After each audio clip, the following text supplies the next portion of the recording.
సుదేష్ణ వంటలు ఈరోజు దొండకాయ పకోడీ చేస్తున్నా అండి.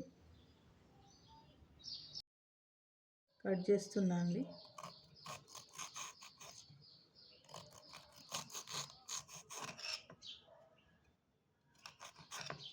సన్నగా కట్ చేయాలండి, పకోడీ బాగా వస్తుంది. కార్న్ఫ్లోర్ వేస్తున్నా అండి, 2 స్పూన్స్ వేస్తున్నా. మిర్చి పౌడర్ వేస్తున్నా.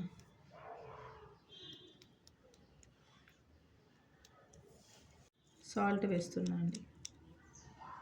పసుపు వేస్తున్నా. అల్లం వెల్లుల్లి పేస్ట్ వేస్తున్నా. మిక్సింగ్ చేసిన అండి.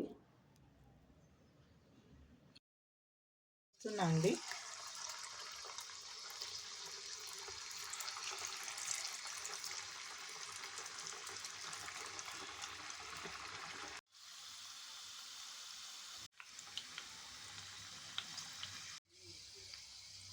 పకోడీ చేశానండి, బాగా వచ్చింది. నా వీడియో చూసి సబ్స్క్రైబ్ చేయండి.